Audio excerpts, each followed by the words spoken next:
بسم اللہ الرحمن الرحیم۔ السلام علیکم، میں ہوں کیسر خان اور آپ دیکھ رہے ہیں کرائم کہانی۔ ناظرین کرام، پختون بنیادی طور پر اپنی مٹی کو مصالحت، جرگوں اور ڈائلاگ یا مذاکرات کی جنم بھومی اور سرزمین سمجھتے ہیں۔ ثالثی اور بیج بچاؤ ہمارے معاشرے کا امتیازی وصف ہے۔ آپ نے بھی یہ بات نوٹ کی ہوگی، بازار سے گزرتے ہوئے اگر کوئی کسی کو جھگڑتے دیکھے تو بغیر کچھ جانے بوجھے اس کی کوشش ہوتی ہے کہ جھگڑا رک جائے، اور اس قسم کی مصالحت کاری میں اکثر اوقات ثالثی کو چوٹ آ جاتی ہے۔ آج کا موضوع اس حوالے سے ہے۔ ناظرین کرام،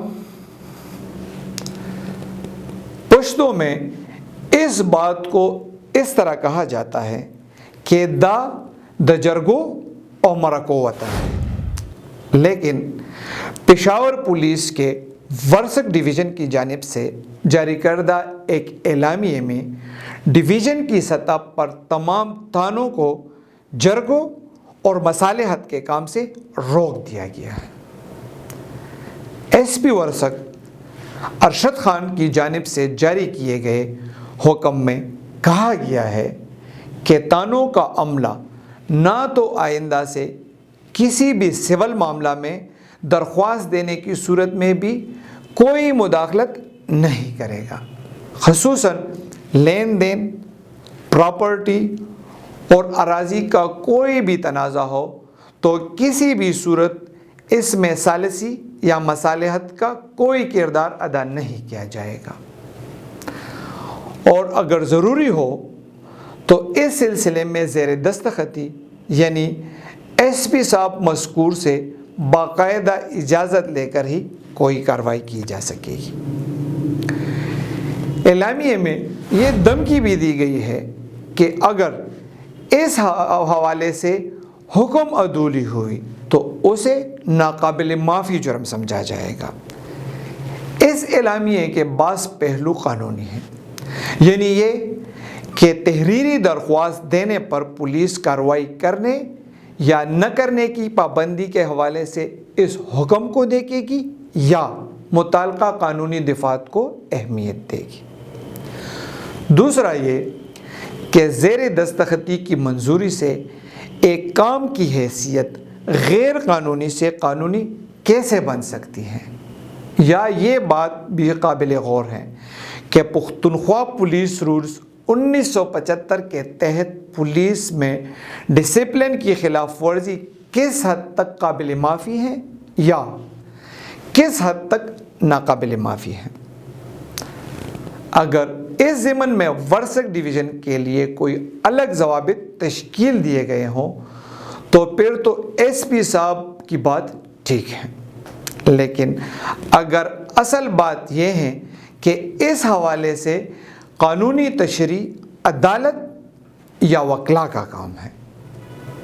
ناظرین کرام، اس اعلامیے کو اگر سرسری نظر سے دیکھا جائے تو اسے خوش آئند قرار دیا جانا چاہیے، کیونکہ تھانوں کے بارے میں اکثر یہ شکایت آتی رہتی ہے کہ وہاں زبردستوں اور پیسے کھلانے والوں کی ہی بات کو صحیح کہا جاتا ہے، لیکن اصل مسئلہ یہ ہے کہ سر درد کا علاج سر کٹانا کوئی بھی سرجن، ڈاکٹر اور حکیم نہیں بتا سکتا۔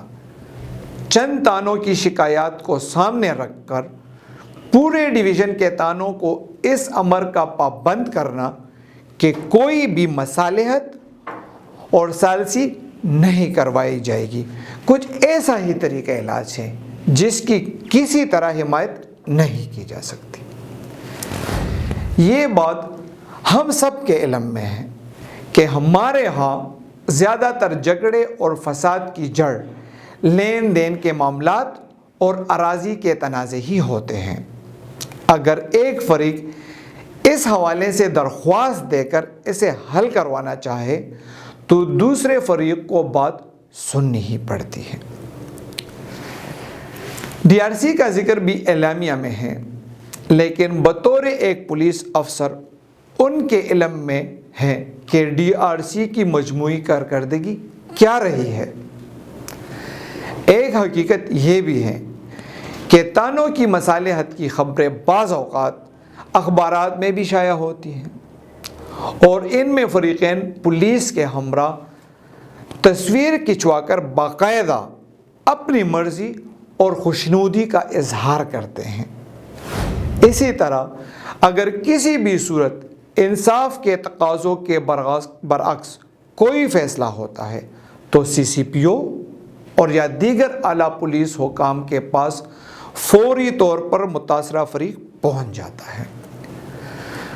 بات سمجھنے کی یہ ہے کہ جرگہ اور پنچایت میں زمین و آسمان کا فرق ہے۔ جرگہ کوئی بھی ایسی بات سننے تک کا روادار نہیں ہوتا جس میں مروجہ معاشرتی، اخلاقی اور قانونی اقدار کی خلاف ورزی ہوتی ہو، جبکہ پنچایت میں مختارہ مائی جیسے واقعات پر بھی مہر تصدیق لگا دی جاتی ہے۔